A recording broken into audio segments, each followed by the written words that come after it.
మనో పరిశుద్ధత గురించి మరికొన్ని ప్రబోధనలను రచయిత తెలపడం జరిగింది. వాటిని మీకు తెలపడానికి ప్రయత్నిస్తాను. ఒక ఖురాన్ హదీసులే కాదు, సకల ధర్మగ్రంథాలు భావోద్వేగాల నియంత్రణ గురించి ప్రముఖంగా బోధించి ఉన్నాయి.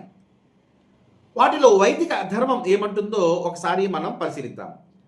కఠోపనిషత్తు 1:3:3లో ఇంద్రియాలు శరీరంలో గొప్పవని, వాటికంటే మనసు గొప్పదని, మనస్సు కంటే బుద్ధి గొప్పదని, బుద్ధి కంటే ఆత్మ గొప్పదని తెలపడం జరిగింది.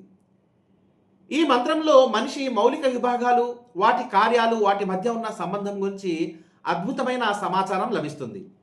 ఇది మన జీవితం సాఫీగా సాగటానికి ఎంతగానో ఉపకరిస్తుంది. దీన్ని నేను ఒక ఉదాహరణతో వివరంగా తెలియపరచడానికి ప్రయత్నిస్తాను. మీరు నేను నేను అని అంటుంటారు కదా, ఆ నేను అనే మీరు మిమ్మల్ని ఒక రాజుగా ఊహించుకోండి. మీ శరీరమును ఒక రాజ్యంగా భావించండి. మీ మనసును మిమ్మల్ని ప్రతికూల భావోద్వేగాలతో కవ్వించే ఒక శత్రువు అనుకోండి. మీ బుద్ధిని మీ శత్రువు కవ్వింపుల నుండి అప్రమత్తం చేసి వాడి పన్నాగాల్లోని మంచి చెడులను విశ్లేషించి సరైన సమాచారం ఏదో మీకు అందించే తెలివైన మంత్రి అనుకోండి. ఇది మీ వ్యక్తిగత వ్యవస్థ. ఇప్పుడు నేను పేర్కొన్న ఈ వ్యవస్థను మీరు ఎంత చక్కగా అర్థం చేసుకుంటే అంత చక్కగా మీ జీవితం సాగుతుందనడంలో ఏమాత్రం సందేహం లేదు.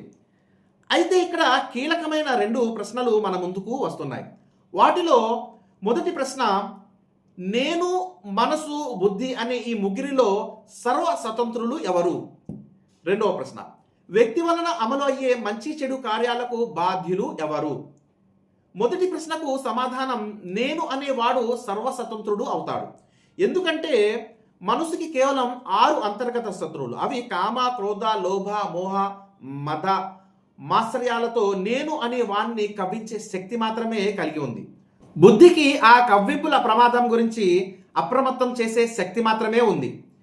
ఇక అటు మనసు కవ్వింపుల్లో, ఇటు బుద్ధి ఇచ్చిన సలహాల్లో దేనిని అమలు పరచకూడదు, ఇంకా దేనిని అమలు పరచాలి అన్నది నిర్ణయించే శక్తి కలిగి ఉన్నది మాత్రం ఈ నేను అనే మీరే. మరి ఈ విషయాలనే మరింత వివరంగా తెలుసుకున్నటకు క్రింద డిస్క్రిప్షన్లో సత్కర్మల పుస్తకం PDF రూపంలో ఇవ్వడం జరిగింది. ఉచితంగా డౌన్లోడ్ చేసుకుని పరిశీలించవలసిందిగా కోరుచున్నాను. సత్కర్మలు పుస్తకంతో పాటు కాఫిర్, ఖురాన్ మతోన్మాద గ్రంథమా అన్న మరో 2 సమాచారాత్మకమైన పుస్తకాలు PDF రూపంలో ఇవ్వడం జరిగింది.